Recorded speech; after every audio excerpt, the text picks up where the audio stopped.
3 दिन हो गए मुस्तफा को। कभी तुमने भी 3 दिन के लिए घर छोड़ा है? कोई जिसने अल्लाह के नबी के दीन के लिए 1 दिन के लिए घर छोड़ा हो? है तो 3 घंटे के लिए घर नहीं छोड़ पाते।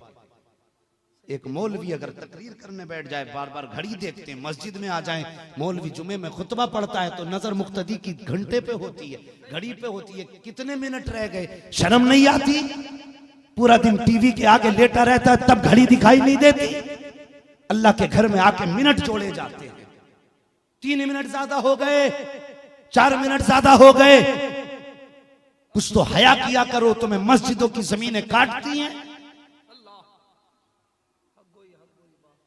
और लोगों तरीके बदल दो।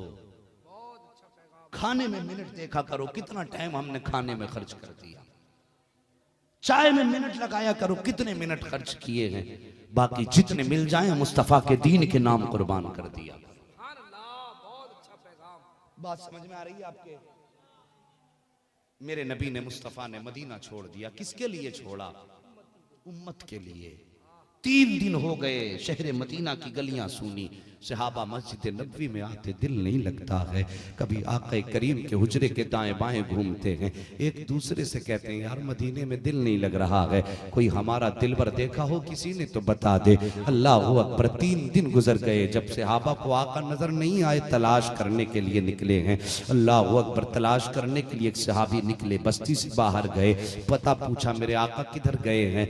लोगों ने बताया किसी ने कहा मदीना शरीफ के बाहर गए थे। जरा तवज्जो से सुनना, वाकयात आपने बहुत सुने होंगे और ये भी कई बार सुना होगा, लेकिन शायद कि उतर जाए तेरे दिल में मेरी बात। मेरा अंदाज़े बयां बहुत शौक नहीं है, शायद कि उतर जाए तेरे दिल में मेरी बात। बस अपनी बात मैं आपको समझाना चाहता हूँ। लोग ढूंढते हुए चले गए। एक चरवाहे से पूछा यार बता, अगर तूने मेरा दिलबर देखा हो तो बता। उसने कहा कौन है दिलबर? तो सहाबा अर्ज करते हैं हमारे दिलबर की पहचान ये है, चलता है तो रहमतें कुर्बान होती हैं, बोलता है तो लबों से फूल झड़ा करते हैं, नजरें उठती हैं तो करम की बरसात होती है। उसने कहा यार तुम क्या कह रहे हो? ऐसा शख्स मैंने देखा तो नहीं है, लेकिन इतना जरूर पता है कि आज 3 दिन हो गए हैं, सामने वाली पहाड़ी में कोई शख्स है जो बड़े दर्द के साथ रो रहा है। आज 3 दिन हो गए हैं, सुबह को मैं आता हूँ, मेरी बकरियां मेरे साथ आती हैं, लेकिन उसके दर्द का आलम यह होता है कि बकरियां चरना छोड़ देती हैं और उसी के गम में शरीक हो जाती हैं। यार मैं तुमसे पूछना चाहता हूँ, बकरियां जानवर होकर के नबी के गम में शरीक हो सकती हैं, हम इंसान होकर के नबी के गम में शरीक नहीं हो सकते हैं, अशरफुल मखलूकात होकर नबी के गम में शरीक नहीं हो सकते हैं। तो फिर मकसद क्या है जीने का? जरूरत क्या है ऐसी जिंदगी की? कहीं डूब के मर जाना चाहिए। अगर आका के दर्द में शरीक नहीं हो सकते हो तो फिर जीने का अधिकार भी नहीं है। अल्लाह अकबर। उसने कहा था मेरी बकरियां हैं कि उसके साथ रोना शुरू कर देती हैं और इस दर्द के साथ वो रोता है कि बकरियां चरना छोड़ देती हैं। मगर कमाल की बात यह है कि 3 दिन से बकरियों ने ना कुछ खाया है ना पिया है। जब शाम को घर जाती है तो दूध हर दिन से ज्यादा दिया करती है। आशिक ने कहा था हो न हो ये मदीने वाले की आवाज ही लगी होगी, हो न हो ये मुस्तफा की सदा होगी। जब आशिक दौड़ के गए तो क्या देखते हैं? सैयदुल अंबिया की पेशानी सजदे में है, जबान पे रब्बे हबली उम्मती की सदाएं, रब्बे हबली की सदाएं हैं। अल्लाह अकबर। जाके कदम पकड़ लिया, आका मदीना लौट चलिए। मेरे नबी ने फरमाया मेरी उम्मत का मामला है, मैं वापस नहीं जाऊंगा। वापस आ गए, ऐलान कर दिया अबू बकर उमर जी का मुस्तफा का पता मिल गया है, चलो चल के बुला लाएं। सहाबा ने इतना सुना, दौड़ना शुरू कर दिया। यार वो थे कौन? शमे रिसालत के परवाने थे। वो आका के पसीने की जगह अपने खून के कतरे बहा दिया करते थे, बल्कि कतरे नहीं मैं कहता हूँ, उन्होंने दरिया बहाए हैं खून के मुस्तफ़ा के लिए। अल्लाह अकबर। दौड़ के आए, आका के कदम पकड़े अबू बकर सिद्दीक ने।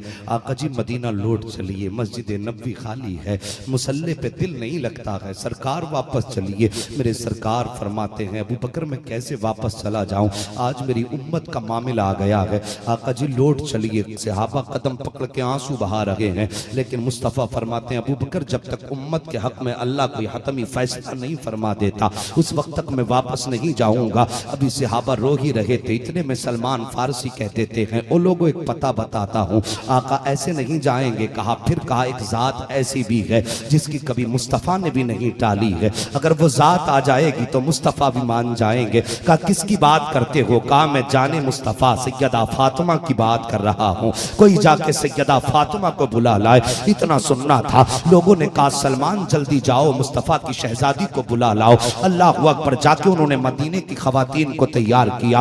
वो सहाबा इकराम की बेटियां बीवियां उठी हैं, सैयदा के दरवाजे पे दस्तक दी है। अंदर से आवाज आई मंदक कलबाब, दरवाजा किसने बचाया है? खातून खवातीन कहती हैं सैयदा हम आए हैं। हजरत फातिमा ने दरवाजा खोला। कहा कैसे आना हुआ है? कहा तुम्हारे बाबा का पता मिल गया है। इतना सुनना था। सैयदा की आंखें बरसने लग जाती हैं। कहाँ है मेरे बाबा? कहा वो पहाड़ी के अंदर आंसू बहा रहे हैं।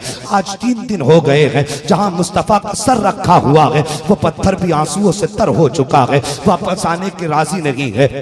इतना सुनना था। सैयदा ने आवाज दी मेरे हसनैन कहाँ हैं? दोनों शहजादे आए हैं। दानी जानिब हसन का हाथ थामा है, बाएं हाथ में हुसैन का हाथ थामा है। सैयदा जब लेके चली शहजादों को और गार के दरवाजे पर पहुंची है, और कौम की बेटियों जरा तुम भी दिल पे हाथ रख करके सुनना, शायद के उतर जाए तेरे दिल में मेरी बात। अल्लाह अकबर। सैयदा फातिमा तो ज़हरा आई है। सारे सहाबा गार से बाहर निकल जाते हैं। नबी की बेटी ने बाप के कदम पकड़ लिए हैं। अब्बा जान लौट चलिए। हसनैन करीमैन रोज पूछा करते हैं अम्मी नाना कहाँ है? नाना के बगैर जी नहीं लगता है। बाबा जी लौट चलिए। इतना जुमला मेरे मुस्तफ़ा ने सुना है। आका इरशाद फरमाते हैं ए फातिमा आज मेरी उम्मत का मामला आ गया है, मैं वापस नहीं जाऊंगा। जैसे इतना सुना है सैयदा कहती है अब्बा मामला क्या है? आका फरमाते हैं मुझे जिब्रील ने आकर के बताया है अल्लाह क़यामत के दिन मेरी उम्मत को जहन्नम में डालेगा।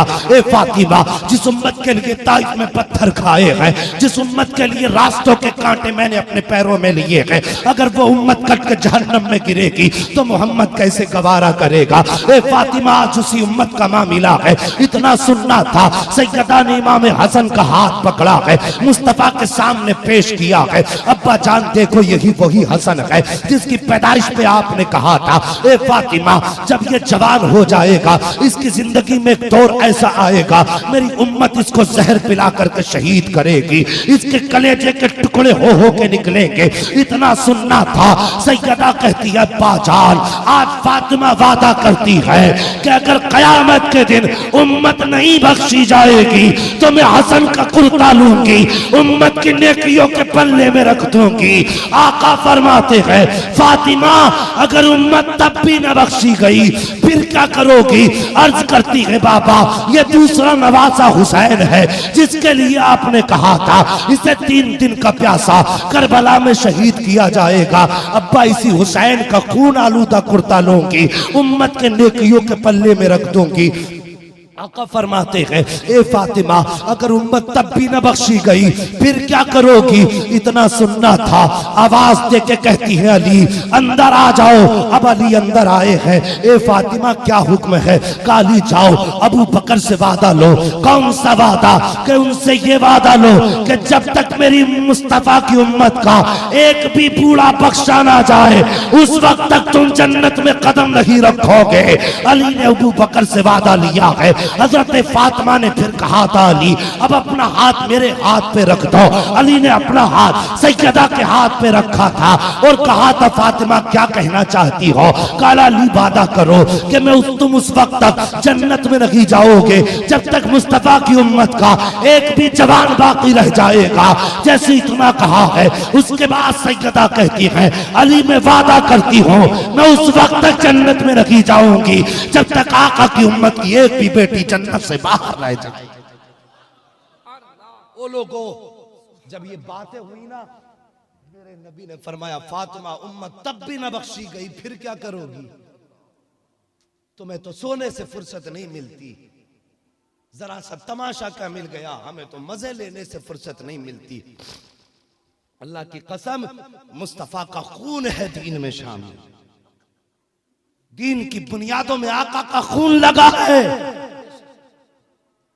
ये इतनी सस्ती बिल्डिंग नहीं बन गई है, मुस्तफा का खून लगा है। ओ लोगों, आका फरमाते हैं फातिमा उम्मत तब भी न बख्शी गई, फिर क्या करोगी?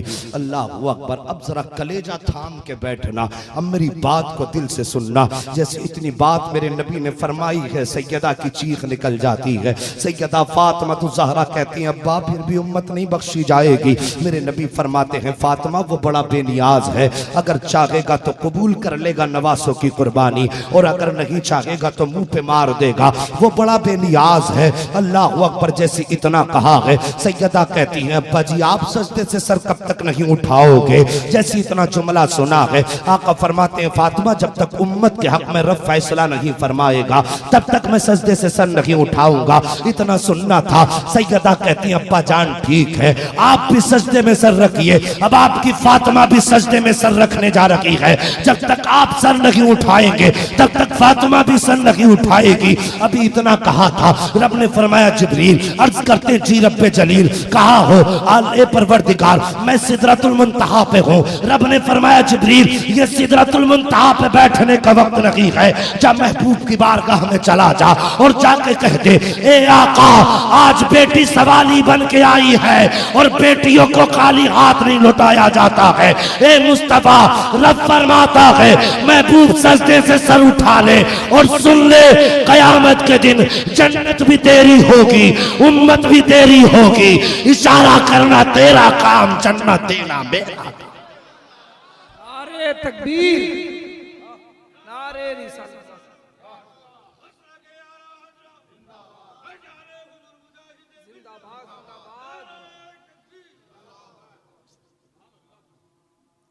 गौर करो प्यारे, बड़ी कुर्बानियां है मेरे नबी की। मुझे एक मौलवी ऐसा दिखा दो जिसकी बेटी घर में फाके से हो और वो दीन की तबलीग करता हो। मुझे एक पीर ऐसा दिखा दो जिसकी बेटियों के फाके से चेहरे उतर गए हो और वो दुनिया में दीन बांटता फिरे। कोई पीर ऐसा नहीं दिखा सकते। अल्लाह की कसम शाबे अबी तालिब में 3 साल का मुहासरा मेरे नबी पे कुफ्फार ने किया। इस 3 साल के मुहासरे की सख्ती का आलम यह था कि सहाबा के पास खाने का सामान खत्म हो गया। थके तो नहीं है अभी आप?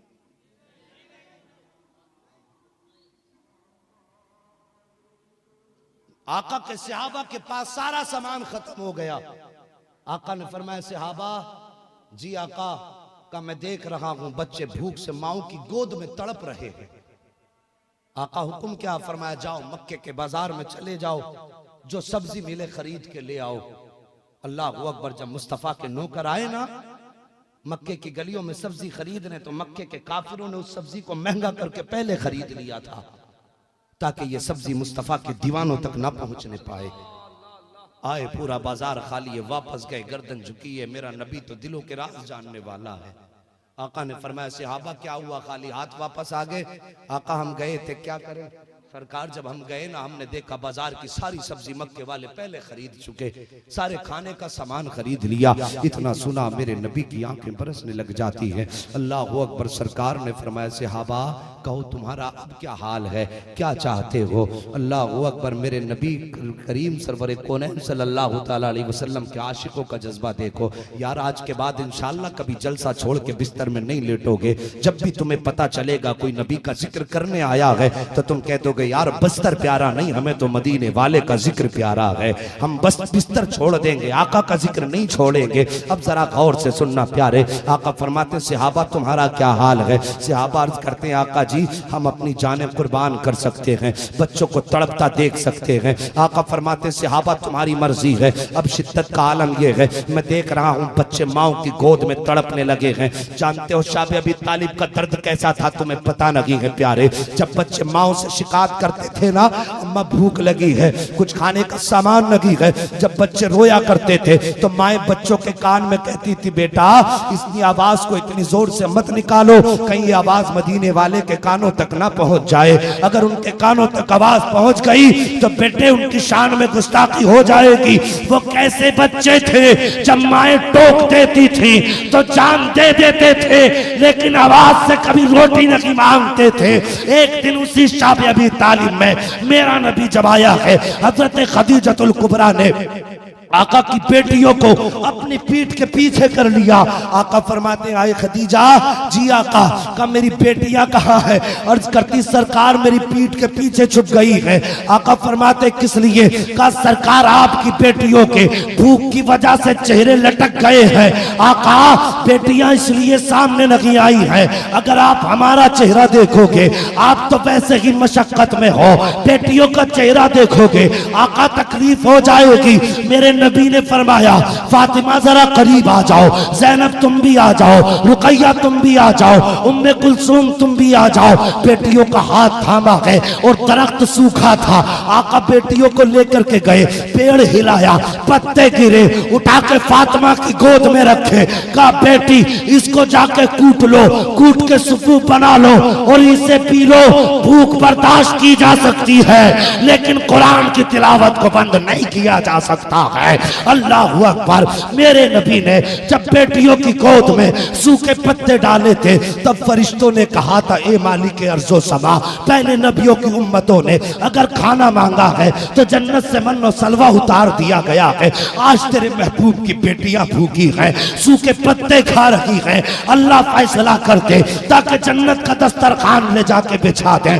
रब ने फरमाया था, फरिश्तों जो मैं जानता हूँ वो तुम नहीं जानते हो। फरिश्तों ने कहा था, मालिक इसमें राज क्या है? तो रब ने फरमाया था, कुछ देर ठहर जाओ, अभी पर्दा खुद उठ जाएगा। जैसे इतना कहा है, जब बेटियों को मुस्तफा ने पत्ते दे दिए, उसके बाद हाथ उठाए थे और उठा के कहा था, ए परवरदिगार आलम, बेटियों की भूख के बदले में मैं कुछ नहीं मांगता, अगर देना है तो मेरी गुनाहगार उम्मत को जन्नत का परवाना अता फरमा। नारे तकबीर, नारे रिसालत, सीरत मुस्तफा जिंदाबाद जिंदाबाद। तुम्हारे ही लिए था ए गुनहगारो सियाकारो, ये शब भर जागना और रात भर रोना मोहम्मद का। अल्लाह की कसम उन्हें जरूरत नहीं थी, अगर वो इशारा कर देते ना तो उनके लिए तो जन्नत क्या दस्तरखान क्या पूरी जन्नत जमीन पे उतार दी जाती। उनके लिए जन्नत क्या चीज है, वो जहां कदम रख दे वो जगह जन्नत बना दी जाती है।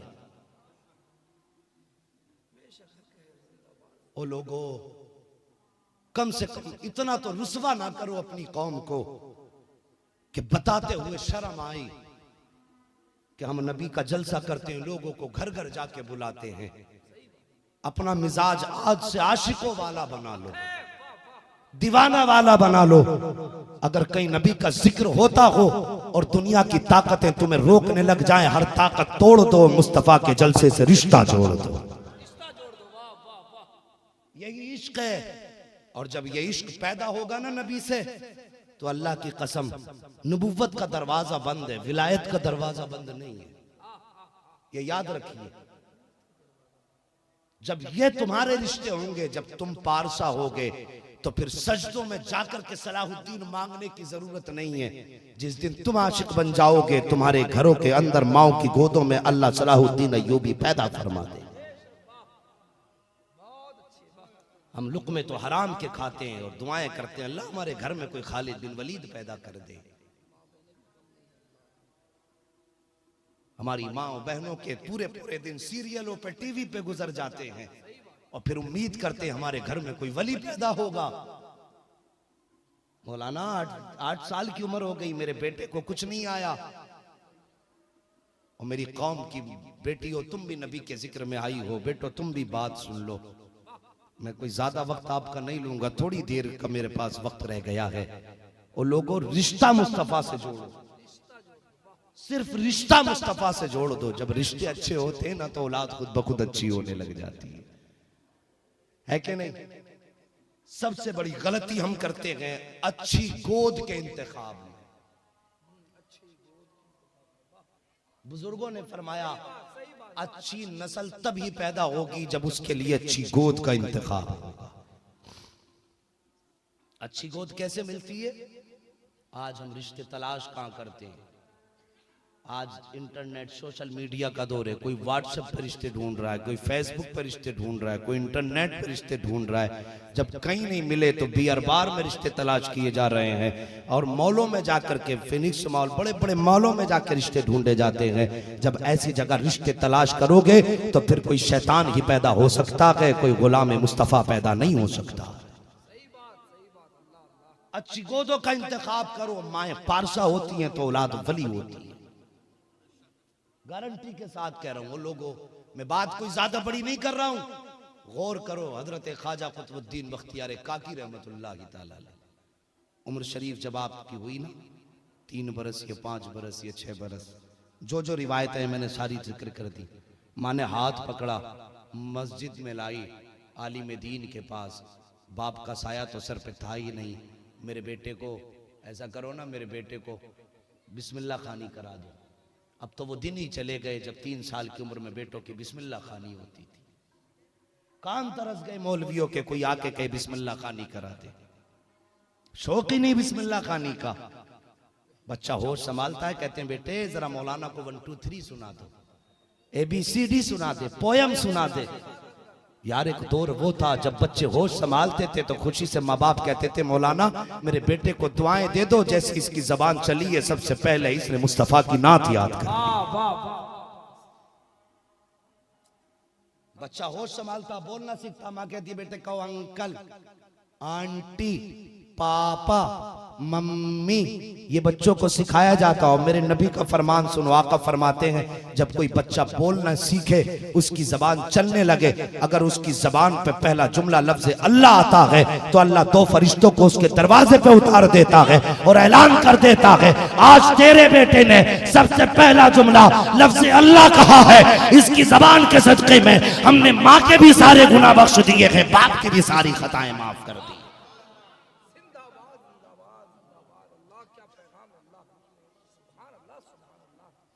गौर तो करो, क्या सिखाते हो बेटों को? पैदा होती सबसे पहले लफ्ज अल्लाह कहलाया करो। जब बच्चा लफ्ज अल्लाह सबसे पहला जुमला कहता, अल्लाह माँ बाप की सारी खताएं बख्श देता है। वो तो निहायत सस्ता सौदा बेच रहे हैं जन्नत का। हम मुफलिस क्या मोल चुकाएं, अपना हाथ ही खाली है। इतनी सस्ती मुस्तफा ने जन्नत कर ली, वो नहीं खरीदी जा रही। गौर करो, गोदे अच्छी होती हैं तो नस्ल अच्छी होती है।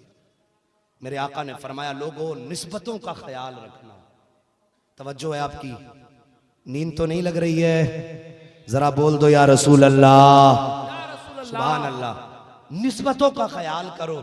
आका ने फरमाया कोई अपनी निस्बत खसाबी से जोड़ेगा, कोई कहेगा मैं पठान हूँ, कोई कहेगा तुर्क हूँ, कोई कहेगा अंसारी हूँ, कोई कहेगा शेख हूँ। आज हमारी कौम का मामला यही झगड़े हैं। शेख कहता मैं सिद्दीक अकबर से हूँ और पठान कहता है कि जी मैं तो फारूक आजम से हूँ। कोई कहता अंसारी है तो कहता मैं मदीने से ताल्लुक़ रखता हूँ, कोई कहता मैं मक्के से मुहाजिर हूँ। यार ये झगड़े क्यों करने लगे हो? मुस्तफ़ा ने ये झगड़े तो उम्मत को नहीं दिए थे। आका ने फरमाया निस्बतों का ख्याल करना। निस्बतों का ख्याल खसाबी, पठानी, सारी और बरादरियों में नहीं है। निस्बतों का ख्याल ये है, मुस्तफा फरमाते हैं अगर कोई औलाद पैदा हो और उसका नाम रखो तो मोहम्मद की निस्बत जोड़ देना। जब तक वो जिंदा रहेगा अल्लाह का फरिश्ता कयामत तक उसकी हिफाजत करता रहे। लाजवाब, लाजवाब, बहुत अच्छा पैगाम। अल्लाह अकबर, बहुत खूबसूरत पैगाम। कामयाब, बस 5 मिनट जरा बर्दाश्त करने बोल दो जरा सुभान अल्लाह। ऐसे नहीं, मैंने 3री मरतबा आपसे कहा सुभान अल्लाह बोलने, तो 2री मरतबा कहा। मैं आदी भी नहीं हूं बार बार कहलवाने का। जरा आपकी बेदारी देखना चाहता हूं। अगर जाग गए तो 5 मिनट और बोलूंगा, वरना हट जाता हूं। बोलो जरा सुभान अल्लाह। अल्लाह सलामत रखे। जिन्होंने बगैर कहे हाथ उठा दिए, अल्लाह आज की रात उन्हें मुस्तफा का दीदार अता फरमा दे। आमीन कह दिया करो। पता नहीं जलसे में कौन अल्लाह वाला ऐसा बैठा हो, या इन उलमा में से कौन ऐसी बाबरकत शख्सियत हो, कौन ऐसी जात हो, अल्लाह जिसके सदक़े में हम सब की दुआएं कबूल कर ले। पता तो कुछ नहीं है ना, पता कुछ नहीं है किसी का भी, तवज्जो करना, तो निस्बत मुस्तफ़ा के नाम से जोड़ो, बेटियों के नाम की निस्बत सैयदा फातिमा के नाम से जोड़ो, उनके नाम से जोड़ दो। आका ने बड़ा अच्छा तरीका बताया, फरमाया जो अपनी बेटी का नाम मेरी बेटी के हाथ नाम पे रखेगा वो तन्हा नहीं, उसकी बेटी का हाथ पकड़ के मेरी बेटी जन्नत में लेके जाएगी। तो बेटियों का नाम उनके नाम। मैंने कहा गोदे अच्छी होती हैं तो नस्ल अच्छी होती है, माई ना। ख्वाजा कुतुबुद्दीन बख्तियार काकी की मौलाना मेरे बेटे को जरा बिस्मिल्लाह खानी करा दो। आपने कहा बेटे पढ़ो, जैसे इतना कहा ना तो हजरत ख्वाजा कुतुबुद्दीन बख्तियार काकी ने पहला पारा पढ़ा, दूसरा पारा, तीसरा पारा, चौथा पारा, पांचवा पारा, छठा पारा, सातवां पारा, आठवां पारा, नवा पारा, 10वां पारा, 11 पारा, 12 पारा, 13 पारा, 14 पारा, 15 पारा, 16 पारा, 17 पारे पढ़ के बोल दो अल्लाह ऐसी औलाद हमारी नस्लों में अता फरमा दे। 17 पारे पढ़ के रुके, जैसी आप 17 पारे पढ़ के रुके हैं, उस्ताद कहने लग जाते हैं खातून जरा बता तो सही, बेवकूफ बना रही हो। कहा किस लिए? तुमने तो कहा था बेटे की बिस्मिल्लाह खानी है। कहा फिर? कहा तेरे बेटे से पढ़ने क्या कह दिया, ये तो रुकने का नाम नहीं ले रहा है, इसने तो 17 पारे बगैर देखे पढ़ दिए हैं। कहा बता कहाँ पढ़ाया था अब तक बेटे को? कहा मैंने तो कहीं नहीं पढ़ाया, इसी से पूछो इसने कहाँ पढ़ा है। अल्लाह अकबर। उस्ताद कहते हैं कुतुबुद्दीन का जी सर उस्ताद। कहा बेटे बता तो सही कहाँ पढ़ा है? कहा हजरत मैंने किसी मदरसे में नहीं पढ़ा है। कहा फिर? कहा जब से मैंने माँ की गोद में आंख खोली है, जब इस माँ ने दूध पिलाया है तो कुरान पढ़ के पिलाया है, आटा गूंदा है तो कुरान पढ़ के गूंदा है, रोटी बनाई है तो कुरान पढ़ के बनाई है, जब ये घर में झाड़ू देती थी जबान पे कुरान होता था, चूल्हा झुलाती थी जबान पे कुरान होता था, दूध पिलाती थी जबान पे कुरान होता था, आंचल में लेके सुलाती थी जबान पे कुरान होता था। उस्ताद जी मेरी माँ ने इतना कुरान पढ़ा, इतना कुरान पढ़ा कि सुनते सुनते 17 पारे इस बेटे ने सीने में महफूज कर। नारे तकबीर, नारे रिसालत, फैजाने औलिया इकराम, सीरते मुस्तफा। मैंने कहा गोद अच्छी होती है तो नस्लें अच्छी होती है, गोद अच्छी हो तो नस्लें अच्छी होती। तो बेटियों कुरान से रिश्ता जोड़ लो, टीवी केबल ये उठा करके बाहर फेंक दो, कह दो आज से हमारा रिश्ता केबल से नहीं है, टीवी एंटीने से नहीं है, आज से हमारा रिश्ता मुस्तफा के मदीने से जुड़ गया। मुस्तफा के मदीने से रिश्ता जोड़ दो। आज कई कई दिन हो जाते हैं घरों में कुरान की तिलावत नहीं होती। बातें तो बहुत सारी हैं, एक हंगामा महशर हो तो भूलूं उसको, सैकड़ों बातों का रह रह के ख्याल आता है। चेहरों पे दाढ़ी साला सजा लो, पेशानियों पे सजदे के निशान बना लो। ये वो मैं काले निशान की बात नहीं करता हूं जो लोग जला जला के सुलगा सुलगा के रख लेते हैं, मैं उसकी बात नहीं करता हूं। मैं तो उस सजदे की बात कर रहा हूं। यार अगर काले धब्बे से नमाजी होते तो मेरे नबी से ज्यादा सजदे किसने किए हैं? और तारीख की किसी किताब में मुझे दिखा दो नबी की पेशानी पे कभी काला धब्बा पड़ा। अबू बकर सिद्दीक से बड़ा नमाजी कौन होगा? फारूक आजम से पक्का नमाजी कौन होगा? मुस्तफा के सहाबा से बड़ा नमाजी कौन होगा? लेकिन किसी के माथे पे काला निशान नहीं था। उनकी पेशानियां तो सजदे के नूर से और ज्यादा मुनव्वर नजर आती थी। मैं दिखावे की बात नहीं करता, ये तो रगड़ रगड़ के काला करते हैं ताकि कोई मस्जिद में ना देखे तो पेशानी देख के पता लगा ले कि ये सजदा करके आ रहा। समझ रहे ना मेरी बात? आप मस्जिदों को आबाद करो, जवानों दाढ़ी सजा लो, चेहरे पे मुस्तफा की दाढ़ी सजा लो। मैं कुछ नहीं मांगने आया, बस इतना मांगने आया हूं, चेहरा भी मुस्तफा वाला बना लो, किरदार भी मुस्तफा वाला बना लो। बस इतना कर लो, कसम खुदा की कामयाबियां खुद तुम्हारे कदमों में आ जाएंगी। दाढ़ी की बरकत देखना जिंदगी कितनी अच्छी हो जाएगी, और सजदों की बरकत देखना कि घरों में बरकतें कितनी हो जाएंगी। गारंटी से कह के जा रहा हूं, अगर मेरी बात गलत हो जाए तो मेरा सर कलम कर देना।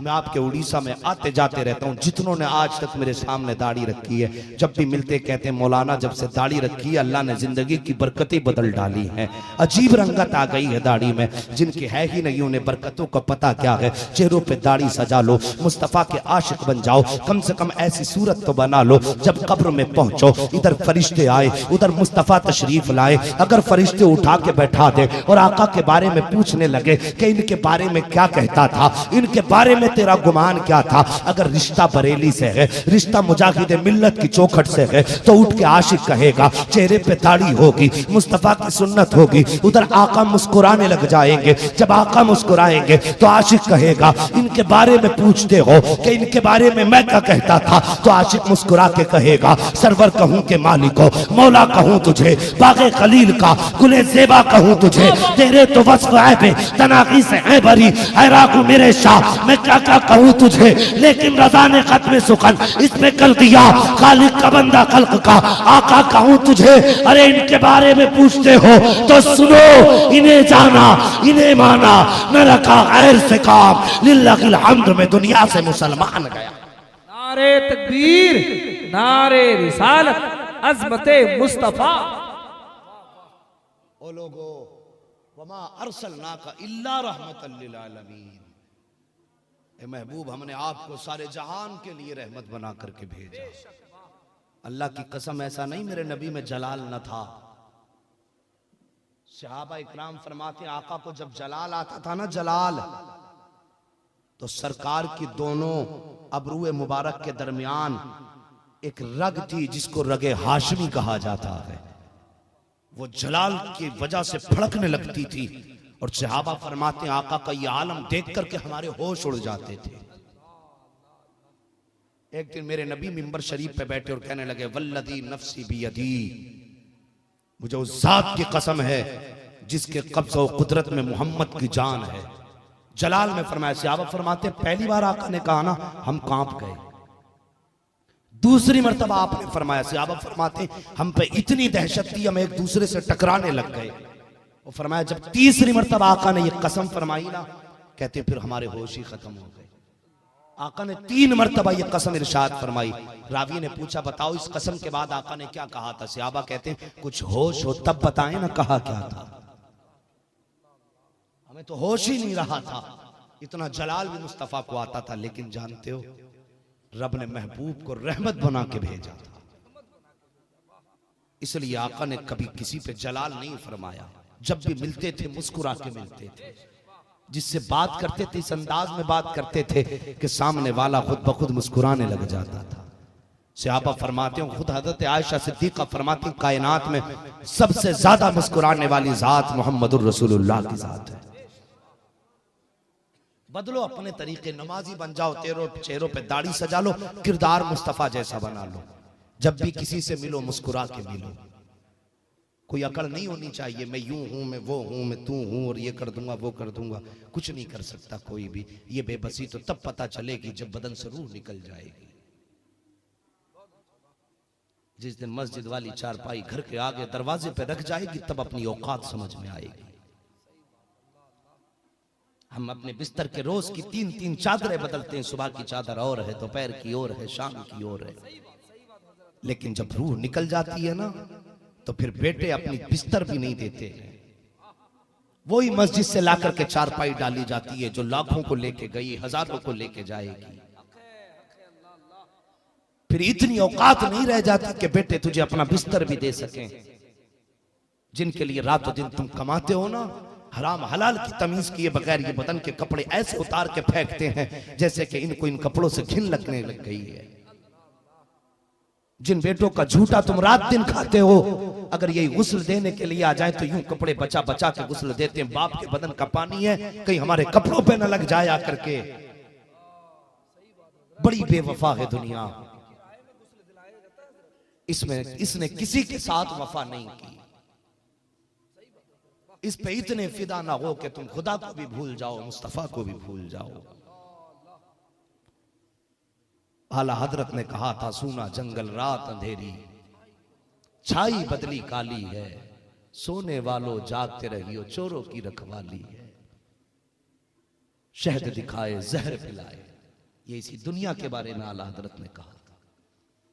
बदलो यार, सोच बदलो। सबसे रिश्ता तोड़ दो, मुस्तफा से रिश्ता जोड़ दो। और ये बातें सिर्फ नारों से साबित नहीं होंगी, सिर्फ जलसा कराने या करने से, आकर के बैठने से साबित नहीं होंगी।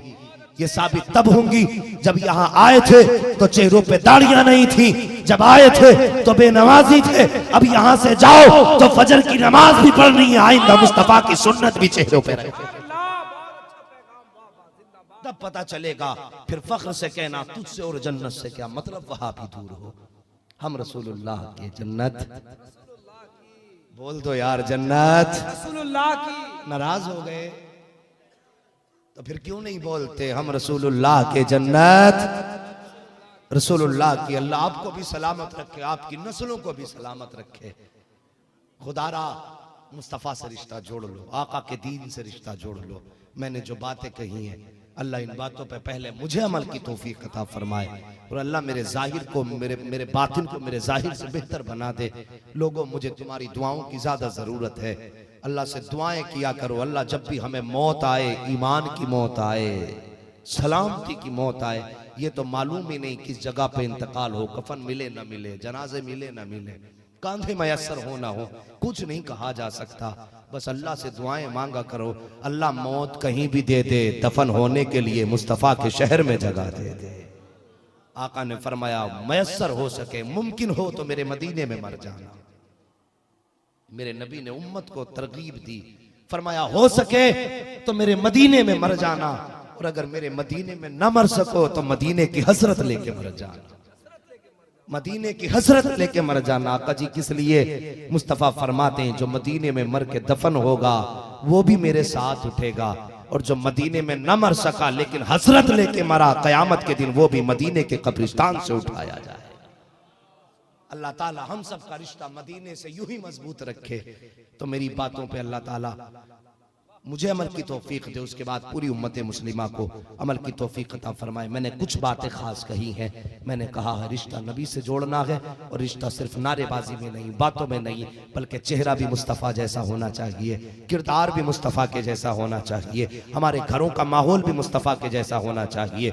ये टीवी केबल उठा के फेंक दो। बेटियां अगर तुमसे पूछें टाइम कैसे कटेगा तो कह देना टाइम काटने की बात नहीं है। जो टाइम काटता है तो वो टाइम काटता है, जो टाइम नहीं काटता उसे टाइम काट देता है। उनको समझा देना कि अगर वक्त ही गुजारना है तो फालतू टीवी पे बैठ के नहीं, कुरान खोल के बैठ जाया करो। अगर पढ़ना नहीं आया तो देख लिया करो। तुम कुरान को देखोगी, कुरान तुम्हें देखेगा। तुम इसको पहचानोगी, ये तुम्हें पहचानेगा। और जब कयामत में मुसीबत में घिर जाओगी, कोई यारो मददगार नहीं होगा, तो वहां पे कुरान तुम्हारा हाथ पकड़ेगा, अल्लाह की जन्नत के दरवाजे पे खड़ा कर देगा। जब फरिश्ते कहेंगे किधर लेके चला है, कुरान कहेगा इसने मुझे दुनिया में नहीं छोड़ा है, मैं इसे आखिरत में नहीं छोड़ने। करेंगे इंशाअल्लाह, इन बातों पे अमल करेंगे इंशाअल्लाह। मैं सबसे उम्मीद नहीं करता, मैं समझता हूं कि बस वही अमल करेगा जिसे खुदा तौफीक देगा। हाँ, ये केबल दूर कर दो, बेटियों के हाथ में कुरान दे दो, सीरत फातिमा ज़हरा दे दो, उनके हाथों से मोबाइल छीन लो। उनसे कहो तेरा जीने का मकसद दुनिया का तमाशा नहीं, तेरे जीने का मकसद तो है सैयदा फातिमा की कनीज बन के जीना है। और बेटियों तुम भी कयामत के दिन बाप की पगड़ी उछलने से बचा लेना। जब तुम कयामत के दिन बुलाई जाओगी, तुम्हारे माँ बाप की गर्दनें शर्म से झुक जाएंगी। ऐसे काम करके चली जाओ जब बात तुम्हारी आए और फरिश्ते आवाज दे के कहे फला की बेटी आए, फातिमा ज़हरा के साथ जन्नत में चली जाए, तो ऐसे आलम में आना, उधर तुम मुस्तफा के चादर के साए में आना, इधर बाप के सर पे आका करीम की रहमत का झंडा लहराना चाहिए। ये तरीके बना लो बेटियों। बस जो हुए अगलात उनको माफ फरमाए रब्बे कायनात। जिंदगी ने दिया साथ तो फिर होगी मुलाकात, चमन रहा तो फूल खिलेंगे, जिंदगी रही तो फिर मिलेंगे। मुसाफिर हैं हम भी, मुसाफिर हो तुम भी, किसी मोड़ पर फिर मुलाकात होगी। फकीरान आए सदा कर चले, सदा खुश रहो ये दुआ कर चले। सारे लोग कलमा शरीफ पढ़ लीजिए, ला इलाहा, कलमा शरीफ जोर से पढ़ लो, ला इलाहा इल्लल्लाह मुहम्मदुर रसूलुल्लाह व मा अलैना इल्लल बलाग। अस्सलामु अलैकुम व रहमतुल्लाहि व बरकातहू।